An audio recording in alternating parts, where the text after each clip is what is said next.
La promenade est belle. Fort belle. Le beau jour. Fort beau. Quelle nouvelle? Le petit chat est mort. C'est dommage, mais quoi? Nous sommes tous mortels et chacun est pour soi. Lorsque j'étais au champ, n'a-t-il point fait de pluie? Non. Vous ennuyait-il? Jamais je ne m'ennuie. Qu'avez-vous fait encore ces 9 ou 10 jours-ci? 6 chemises, je pense, et 6 coiffes aussi. Le monde, chère Agnès, est une étrange chose. Voyez la médisance et comme chacun cause. Quelques voisins m'ont dit qu'un jeune homme inconnu était, en mon absence, à la maison venue, que vous aviez souffert sa vue et ses harangues. Mais je n'ai point pris foi sur ces méchantes langues, et j'ai voulu gager que c'était faussement. Mon Dieu, ne gagez pas, vous perdriez vraiment. Quoi? C'est la vérité qu'un homme? Chose sûre, il n'a presque bougé de chez nous, je vous jure. Cet aveu qu'elle fait avec sincérité me marque pour le moins son ingénuité. Mais il me semble, Agnès, si ma mémoire est bonne, que j'avais défendu que vous vissiez personne. Oui, mais quand je l'ai vu, vous ignorez pourquoi, et vous en auriez fait sans doute autant que moi. Peut-être, mais enfin, contez-moi cette histoire. Elle est fort étonnante et difficile à croire. J'étais sur le balcon à travailler au frais, lorsque je vis passer sous les arbres d'auprès un jeune homme bien fait, qui, rencontrant ma vue d'une humble révérence, aussitôt me salue. Moi, pour ne point manquer à la civilité, je fis la révérence aussi de mon côté. Soudain, il me refait une autre révérence. Moi, j'en refais de même une autre en diligence. Et lui, d'une troisième aussitôt repartant, d'une troisième aussi j'y repars à l'instant. Il passe, vient, repasse, et toujours de plus belle me fait à chaque fois révérence nouvelle. Et moi, qui tous ces tours fixement regardais, nouvelle révérence aussi je lui rendais. Tant que, si sur ce point la nuit ne fût venue, toujours comme cela je me serais tenue, ne voulant point céder et recevoir l'ennui qu'il me pût estimer moins civil que lui. Fort bien. Le lendemain, étant sur notre porte, une vieille m'aborde en parlant de la sorte. Mon enfant, le bon Dieu puisse-t-il vous bénir et dans tous vos attraits longtemps vous maintenir. Il ne vous a pas faite une belle personne afin de mal user des choses qu'il vous donne.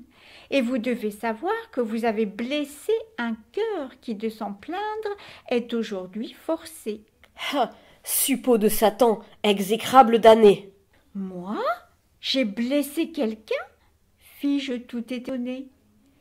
Oui, dit-elle, blessé, mais blessé tout de bon. Et c'est l'homme qu'hier vous vîtes du balcon. Hélas, qui pourrait, dis-je, en avoir été cause? Sur lui, sans y penser, fis-je choir quelque chose? Non, dit-elle, vos yeux ont fait ce coup fatal, et c'est de leur regard qu'est venu tout son mal. Eh, mon Dieu, ma surprise est, fis-je, sans seconde. Mes yeux ont-ils du mal pour en donner au monde? Oui, fit-elle, vos yeux, pour causer le trépas, ma fille, ont un venin que vous ne savez pas. En un mot, il languit, le pauvre misérable, et s'il faut, poursuivit la vieille charitable, que votre cruauté lui refuse un secours, c'est un homme à porter en terre dans 2 jours. Mon Dieu, j'en aurais, dis-je, une douleur bien grande. Mais pour le secourir, qu'est-ce qu'il me demande? Mon enfant, me dit-elle, il ne veut obtenir que le bien de vous voir et vous entretenir. Vos yeux peuvent eux seuls empêcher sa ruine, et du mal qu'ils ont fait être la médecine. Hélas, volontiers, dis-je, et puisqu'il est ainsi, il peut, tant qu'il voudra, me venir voir ici. Ah, sorcière maudite, empoisonneuse d'âme, puisse l'enfer payer tes charitables trames. Voilà, comme il me vit, et reçut guérison. Vous-même, à votre avis, n'ai-je pas eu raison? Et pouvais-je, après tout, avoir la conscience de le laisser mourir, faute d'une assistance, moi qui compatis tant aux gens qu'on fait souffrir, et ne puisse en pleurer voir un poulet mourir. Tout cela n'est parti que d'une âme innocente, et j'en dois accuser mon absence imprudente, qui s'en guide à laisser cette bonté de mœurs exposée aux aguets des rusés séducteurs. Je crains que le pendard, dans ses vœux téméraires, un peu plus haut que je n'ait poussé les affaires. Qu'avez-vous? Vous grondez, ce me semble, un petit. Est-ce que c'est mal fait, ce que je vous ai dit? Non, mais de cette vue, apprenez-moi les suites, et comme le jeune homme a passé ses visites.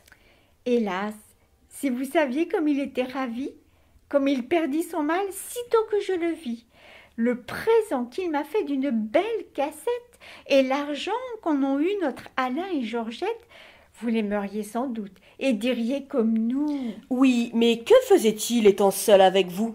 Il jurait qu'il m'aimait d'une amour sans seconde et me disait des mots les plus gentils du monde, des choses que jamais rien ne peut égaler, et dont toutes les fois que je l'entends parler, la douceur me chatouille, et là-dedans on remue certain je ne sais quoi, dont je suis tout émue. Ô fâcheux examen d'un mystère fatal, où l'examinateur souffre seul tout le mal. Outre tous ces discours, toutes ces gentillesses, ne vous faisait-il point aussi quelques caresses? Autant, il me prenait les mains et les bras, et de me les baiser, il n'était jamais là. Ne vous a-t-il point pris, Agnès, quelque autre chose? Ouf! Et il m'a Quoi? pris le... Plaît-il? Je n'ose, et vous vous fâcherez peut-être contre moi. Non. Si fait, Mon Dieu, non! jurez donc votre foi. Ma foi, soit! Il m'a pris, vous serez en colère. Non. Si, Non, non, non, non. Diantre que de mystère! Qu'est-ce qu'il vous a pris? Je souffre en damné. Il m'a pris le ruban que vous m'aviez donné. À vous dire le vrai, je n'ai pu m'en défendre. Passe pour le ruban, mais je voulais apprendre s'il ne vous a rien fait que vous baisez les bras. Comment? Est-ce qu'on fait d'autres choses? Non pas, mais pour guérir du mal qu'il dit qu'il le possède, n'a-t-il point exigé de vous d'autres remèdes? Non. Vous pouvez juger, si l'on eût demandé, que pour le secourir, j'aurais tout accordé. Grâce aux bontés du ciel, j'en suis quitte à bon compte. Si j'y retombe plus, je veux bien qu'on m'affronte. Chut! De votre innocence, Agnès, c'est un effet. Je ne vous en dis mot. Ce qui s'est fait est fait. Je sais qu'en vous flattant, le galant ne désire que de vous abuser et puis après s'en rire. Au point! Il me l'a dit plus de 20 fois, moi. Ah, vous ne savez pas ce que c'est que sa foi. Mais enfin, apprenez qu'accepter les cassettes et de ces beaux blondins écouter les sornettes, que se laisser par eux à force de langueur, baiser ainsi les mains et chatouiller le cœur, est un péché mortel des plus gros qu'il se fasse. Un péché, dites-vous? Et la raison, de grâce? La raison est l'arrêt prononcé que par ses actions le ciel est courroucé. Courroucé? Mais pourquoi faut-il qu'il s'en courrouce? C'est une chose, hélas, si plaisante et si douce. J'admire quelle joie on goûte à tout cela, et je ne savais point encore ces choses-là. Oui, c'est un grand plaisir que toutes ces tendresses, ces propos si gentils et ces douces caresses.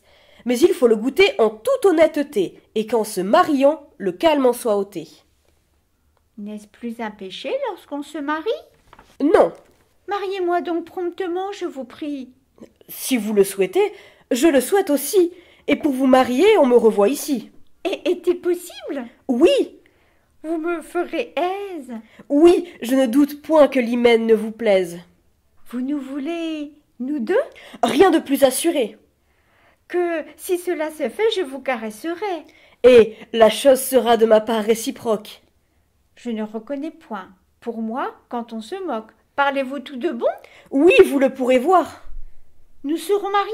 Oui, Mais quand? dès ce soir. Dès ce soir? Dès ce soir. Cela vous fait donc rire? Oui. Vous voir bien contente est ce que je désire. Hélas, que je vous ai grande obligation et qu'avec lui j'aurai de satisfaction. Avec qui? Avec là? Là n'est pas mon compte. À choisir un mari, vous êtes un peu prompte. C'est un autre, un mot, que je vous tiens tout près. Et quant au monsieur là, je prétends, s'il vous plaît, dû le mettre au tombeau, le mal dont il vous berce, et qu'avec lui désormais vous rompiez tout commerce. Que, venant au logis pour votre compliment, vous lui fermiez au nez la porte honnêtement, et lui jetant, s'il heurte, un gré par la fenêtre, l'obligiez tout de bon à ne plus y paraître. M'entendez-vous, Agnès? Moi, caché dans un coin, de votre procédé je serai le témoin. Las, il est si bien fait, c'est... Ah, que de langage! Je n'aurai pas le cœur. Point de bruit davantage, montez là-haut. Mais quoi voulez-vous? C'est assez, je suis maître, je parle, allez, obéissez.